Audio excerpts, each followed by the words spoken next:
welcome to today's episode of the Balanced Approach podcast. I'm your host, Louis Padian. I hope that you're doing well and are enjoying the podcast and the topics we've covered so far.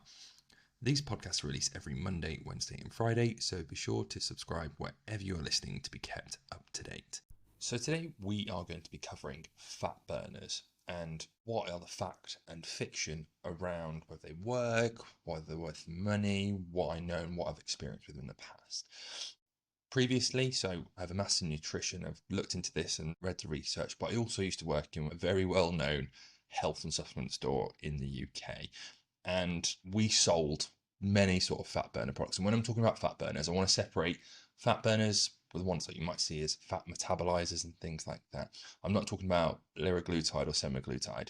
They're two separate and more new products that I've got a very different opinion on, but we're sort of talking about the ones that you can buy over the counter that are usually got someone with a six-pack on the front of them. And one of the things that used to really frustrate me is when I worked in this shop, I was more senior in the shop than I was assistant manager, and I would sort of try and help educate staff and also customers as best I could to make informed decisions. And I wouldn't usually go down the traditional sort of just sell them whatever they want and try and stack anything on top of it. I used to really, and the whole of our store did really, and we had a really good reputation amongst the customers of actually caring about them. And one of the things was around people picking up these products and me sort of questioning and sort of looking into what they're hoping to achieve with them, what might be a better option for them in the store rather than buying that, and sort of educating them around that. And it used to break my heart that people used to pick them up and think that would be the simple quick fix, and they're usually quite inexpensive. Some of them could be really expensive, but the ones that we sold varied in price, but often people would go for the cheapest option. And I really wanted to dig into this because it's often one of the things I used to get asked quite a lot as PT as well, and often still get asked by people, is what supplements can I take for fat loss, or are these fat burning tablets worthwhile? Is there any truth behind them? And there must be something in them, right? Because looking into it, the fat loss industry is worth £8.2 billion as of 2022. So there must be some truth in them, right? If they're making so much money, if they didn't work, we would have sussed it out by now and they would have fallen apart. But the research is very different, or says very different, and actually I might have a slightly different opinion to the research, which might shock people. So we'll jump into it now. So the fact is that the effectiveness of fat burners is very mixed at best, often inconclusive. There's no difference in them. The sort of common ingredients we'll see around them are sort of green tea extract, caffeine, coffee extract, and they're the main ingredients around them. And when we look at the individual ingredients or fat burners as a whole, the research suggests that they have no impact when sort of diets are matched.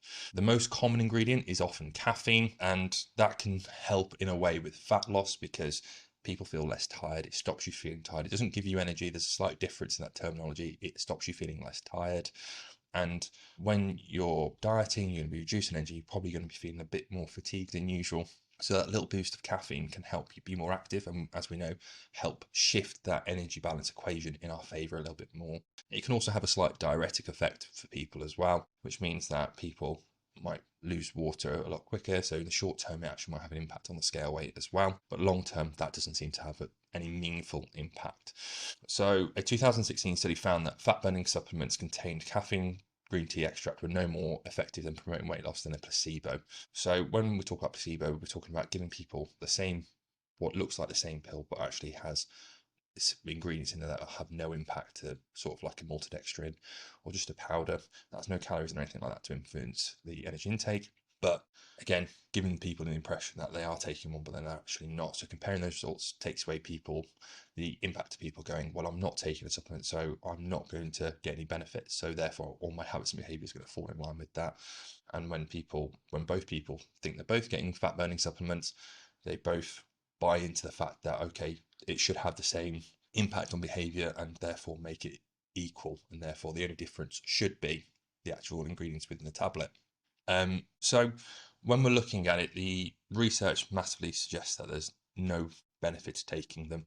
And when actually we look a little bit deeper, there's potentially some dangers and downsides to it. So First of all, they can be dangerous, and I've had instances in the past with some of my friends, not for a fat burning or not taking caffeine powder for a fat burning effect, but for an energy effect. And caffeine is a very dangerous and potent substance. Within the doses in normal drinks and things like that, it's perfectly fine. But if you're taking caffeine powder or anything that's got high caffeine, and you're drinking lots of caffeinated drinks throughout the day, it can have some negative impacts, and depends on your sensitivity to caffeine. But some of the common side effects are anxiety, so people get heightened anxiety from having too much caffeine, or some of the other ingredients in there as well. Insomnia can have impacts on blood pressure as well, and those are more within the regulated or over-the-counter ones. If you get some of the black market or potentially illegal, some of the consequences can be fatal. I've heard of instances of some substances that I won't tell you about now, because obviously people might go looking into them, but that are very potent fat burners that people have died from, and they've turned up at the hospital knowing that they've taken too much, and the hospital have went, well, there's no way to get it out of your system, we're just going to try and make you as comfortable as possible. So there are some huge dangers with some unregulated fat burners as well that you need to be aware of. One of the things that I also want to discuss is that often they can have huge expense, and the ones that were sold commonly, or the ones that you see at sort of some of the maybe smaller supermarkets or convenience stores, probably aren't that expensive, but some can go into the 50, 100, more than £100 sort of batch that you get, and that can have a pro and con. So often it's an expensive output for people, and from my side, I feel that's really, really difficult, because I know these substances or these products aren't really going to have an effect or lead to the outcomes that people want. However, this is why sometimes they can work, and I wouldn't suggest that you buy into this. I'm just trying to explain how I feel that fat burning products can have this popular reputation and can make or be part of an industry that's worth £8.2 billion. So what I would call, and what people might call, is called having skin in the game.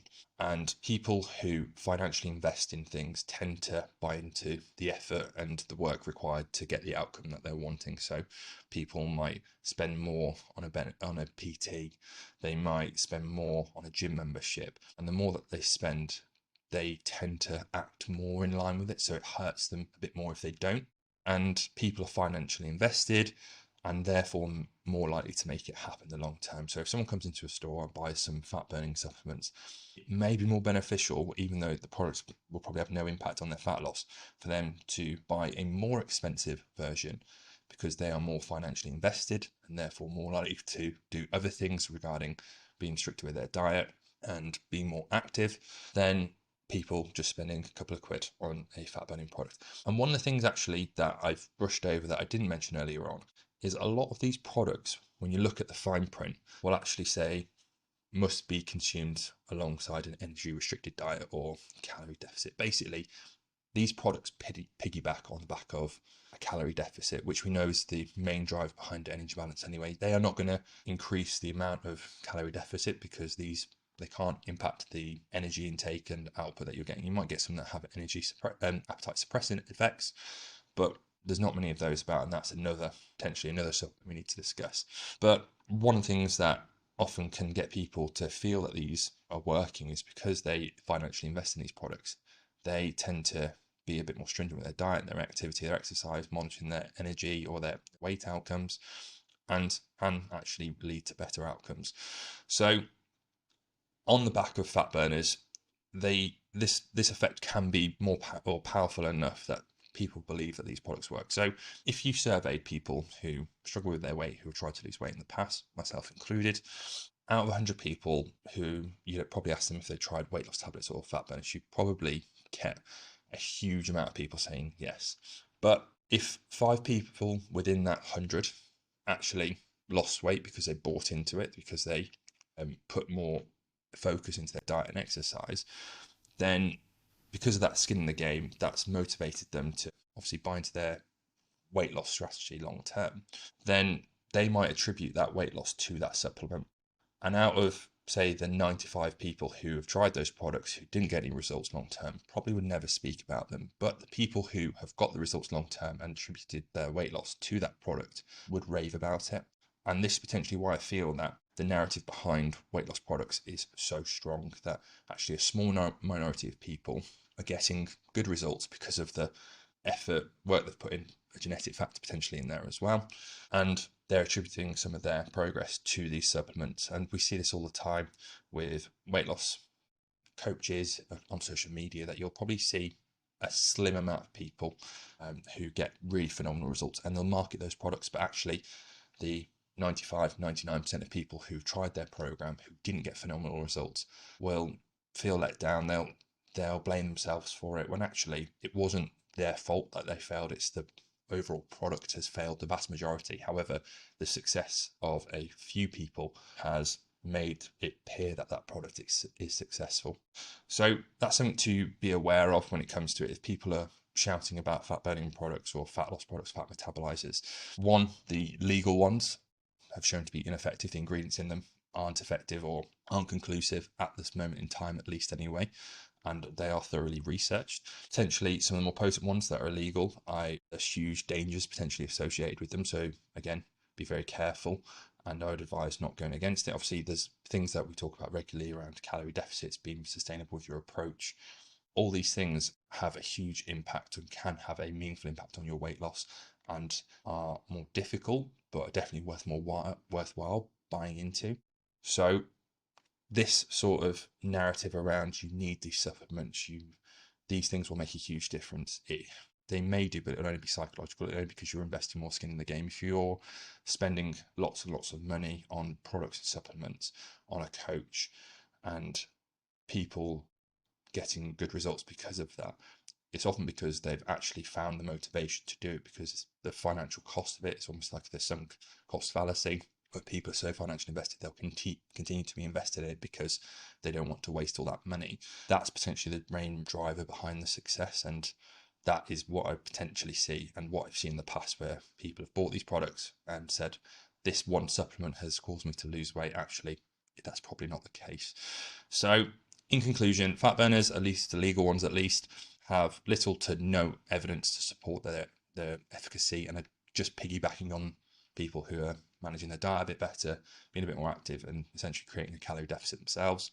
Fat burners can have some negative side effects and can be very, very expensive in some cases, and especially the illegal ones carry huge potential risks with them as well, so being very aware of that. But my underlying tone is that if you hear someone speaking about products or things like that have caused them, that they're attributing their weight loss to, often the financial investment or the expense is potentially what's attributed to them actually taking action and putting simple things in place, like being more active and being more stringent with their diet.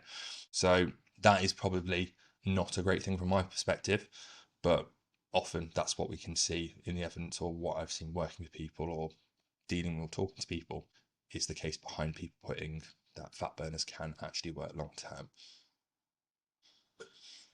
So there you have it. Thank you very much for listening to today's episode of the Balanced Approach podcast. If you have any questions, queries, or would like to reach out to me, please do. I am at Louis Padian Nutrition, which is at LOUISPADIAN Nutrition, on Instagram, Facebook, TikTok, and all other social media platforms.